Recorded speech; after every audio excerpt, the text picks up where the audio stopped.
Fernando Iglesias, te saludé antes. ¿Cómo andás? Te saludo de vuelta. Tu opinión con respecto a esto. Bueno, ¿qué se puede agregar?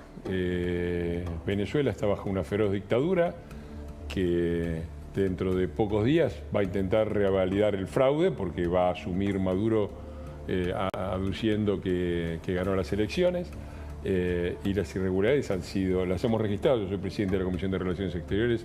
Hemos tenido una relación permanente con toda la oposición venezolana, con el comando con María Corina Machado, con el comando electoral de María Corina, que son los que ahora están, después de haber organizado una actividad con nosotros, terminaron refugiados en la Embajada Argentina en Venezuela.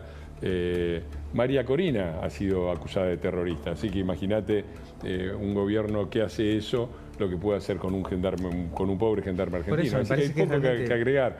Nosotros ya hemos hecho lo poco que se puede hacer, que es emitir comunicados de repudio, exigencias de rechazo.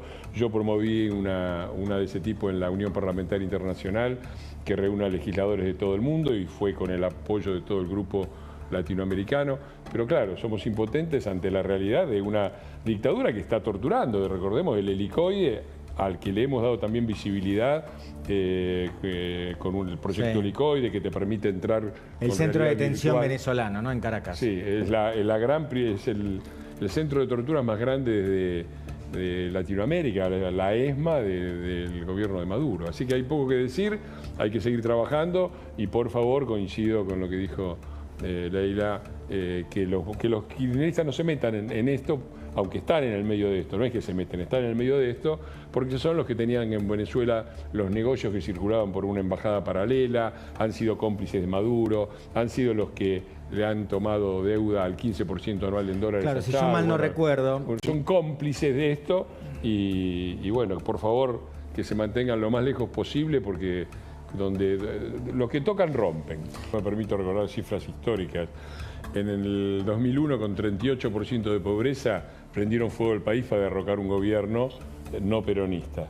En el 2002, 57% de pobreza con Duhalde, ni la CGT, ni los piqueteros, ni nadie salió a la calle. En el 2017, diciembre, la pobreza en Argentina era del 25%, gobierno de Macri y de Cambiemos. 14 toneladas de piedra, intento de derrocamiento y de romper el Congreso. Bueno, está absolutamente claro que ninguno de estos alzamientos contra el orden fue casual, fueron organizados claramente por el peronismo, con la ayuda del furgón de cola trotskista que siempre tiene.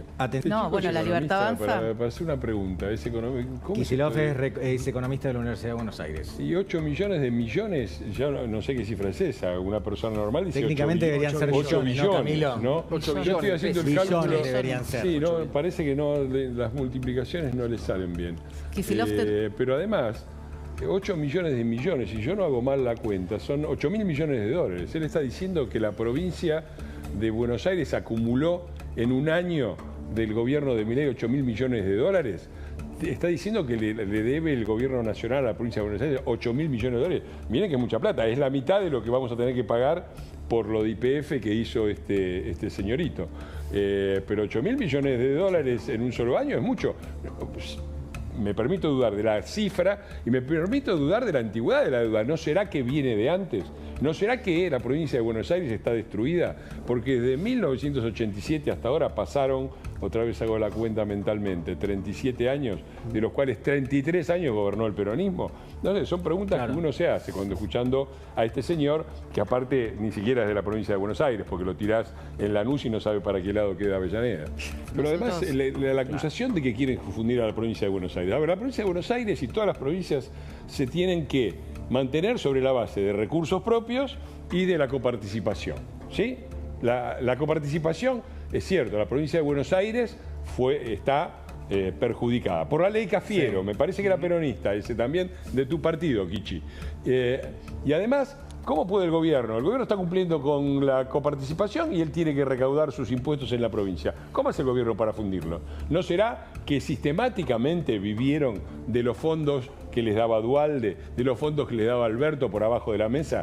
Porque más de la mitad de los fondos que correspondían a todas las provincias, las asignaciones no obligatoria, no recuerdo el nombre que tiene. Las transferencias discrecionales. Sí, que son absolutamente discrecionales, fueron a parar a la provincia de Buenos Aires. ¿Y no será que la inflación y que nos hayan dejado con la inflación más alta del mundo en el año 2023 tiene algo que ver con el gobierno nacional dándole la guita a Kicillof y dándole la maquinita para compensar? Bueno, ya hemos visto este mecanismo. La verdad que si lo mejor que tiene el peronismo es Kicillof, bueno, nos alegramos mucho porque así me parece difícil. Bueno, parece que sí. Fernando, ¿vos sos del PRO? Yo soy del PRO, sí, por supuesto, afiliado y miembro del bloque. ¿Firme ahí en el PRO? ¿Perdón? Firme en el PRO. Sí, espero que no me echen, pero ahí estoy. ¿Tenés miedo de que te echen del PRO? No, lo digo en broma. ¿O cuidado de que te echen del PRO? No, porque hubo una polémica hoy mismo en la red con muchos que me piden una cierta fidelidad. Digo, yo no quiero tener que demostrar absolutamente nada. Defendí al gobierno del PRO y de Cambiemos. Sigo creyendo que fue un muy buen gobierno, que cometió errores, pero que fue fundamental. Creo que esta experiencia que estamos viviendo depende en muchos aspectos de aquella experiencia, de los errores y aciertos. Muchos errores que se cometieron han sido corregidos por este gobierno. Podemos tener diferencias en algunos aspectos institucionales, pero creo que el PRO tiene un rol fundamental. Primero, porque mi bloque ha sido el que aportó los votos para bancar en todos los momentos y en todas las crisis en que el Club del Helicóptero trató de destruir la gobernabilidad de este gobierno, y no se hubiera logrado sin el voto compacto y unánime del bloque del PRO. Segundo, porque muchos de los miembros del gabinete, y diría yo los más destacados y los más exitosos, son del PRO o han formado parte de la experiencia del PRO. Estoy hablando de Caputo, estoy hablando de Sturzenegger, estoy hablando de Patricia Bullrich. Me parece que es un aporte importante y creo que el presidente lo ha reconocido muchas veces. Hasta donde yo sé, sí.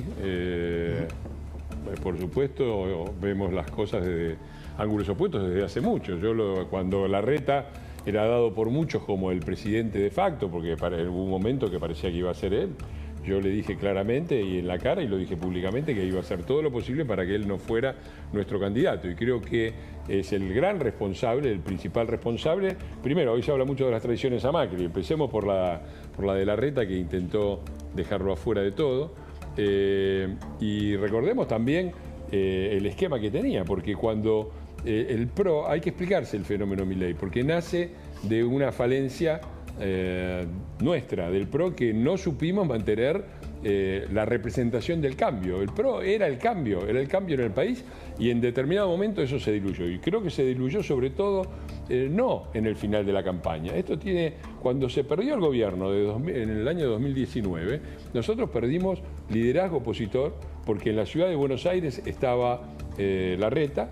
En la Cámara de Diputados tuvimos, para mí, una actitud muy blanda frente a Massa, y además Larreta formó parte, recordemos bien, del famoso trío pandemia. Una cosa era colaborar en una emergencia con el gobierno de la ciudad, con el gobierno nacional y con el gobierno de la provincia de Buenos Aires. Otra cosa era prestarse a este circo de Alberto Fernández, mostrando filminas, acusando a Suecia de hacer las cosas mal y tirándole basura, por no decir otra cosa, a Macri mientras él permanecía ahí sentado. Ahí nosotros perdimos completamente, creo yo, la fe de la gente en que podíamos representar algún tipo de cambio, y eso fue lo que se terminó pagando a largo plazo, y creo que Larreta es el principal responsable. Hay muchos, pero él es el principal. Mirá, yo creo que esto es política, y por supuesto cada uno de los sectores, tanto el PRO como la Libertad Avanza, hacen lo posible para, en un eventual acuerdo, tener la mejor parte. Esto es razonable, el tironeo es razonable, siempre y cuando no perdamos de vista dónde estamos. ¿Dónde estamos? Estamos en un momento de cierta euforia, y es razonable que haya una cierta euforia, porque cuando uno repasa cómo estábamos un año atrás, al borde de la hiper, con la inflación más alta del mundo, con una macroeconomía que era un desastre, con los piqueteros tomando las calles de Buenos Aires, bueno, con todo el desastre que habían dejado. Hoy estamos discutiendo si ficha limpia sí, si ficha limpia no, si la alianza la hacemos así. Normalmente en diciembre se discutía si iba a haber saqueos, y si había saqueos, si los saqueos iban a voltear el gobierno. Hoy nada de esto. Entonces hay un clima de una cierta euforia, y yo creo que hay que evitar dos errores. Por parte del gobierno, el error de la euforia y del sectarismo, el de aislarse. Y por el lado de los demás, del PRO en particular, el de pensar que esto se terminó, porque todo esto está muy lindo, pero yo recuerdo también diciembre del 2017, estaba todo muy lindo también. Habíamos ganado las elecciones, la pobreza era del 25%, el plan económico era exitoso, la inflación había bajado y en 6 meses se dio vuelta todo. Bueno, la Argentina está siempre, lo voy a decir mejor, los gobiernos no peronistas en la Argentina están siempre atados con alfileres, aún, y eso hay que recordarlo aún en los momentos en que las cosas van bien. Por lo tanto, me parece lógico que haya una disputa por los puestos, no me parece un drama, ni si vamos todos juntos, ni si vamos en listas separadas, ninguna de las dos cosas no me parece un drama.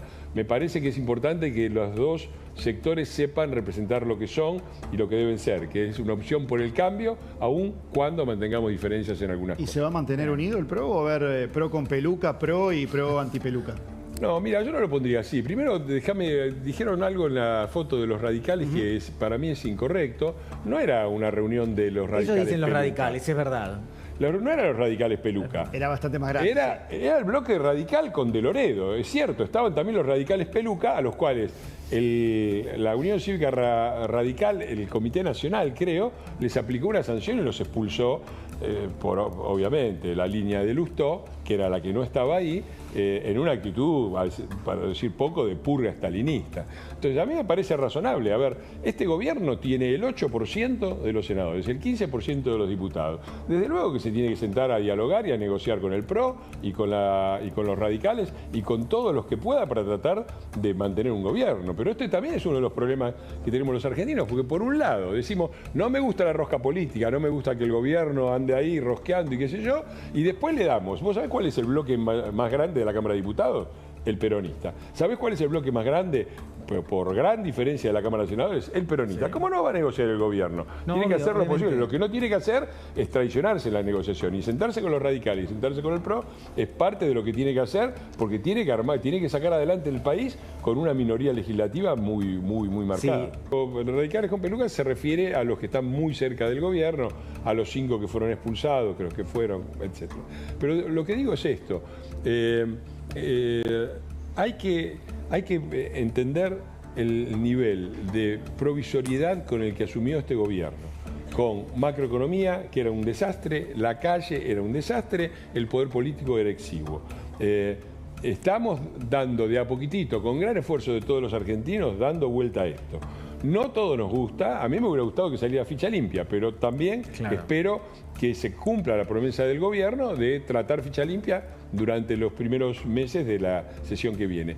Y hay muchísimas cosas así que se pueden discutir. Ahora, la verdad es que estar pidiendo la perfección en un gobierno que llegó, como pudo, sin equipos, armando las listas de diputados y senadores con lo que se podía, etc., y que no se esperaba, que nadie se esperaba que llegara, ni ellos mismos, y ellos mismos lo admiten, andar así, escarbando en las diferencias me parece poco razonable. Bien. Y eso no quiere decir en absoluto, yo tengo mis diferencias, estoy en contra de la designación del hijo, quiero que se trate de ficha limpia y espero contar con él, y puedo señalar muchísimas más.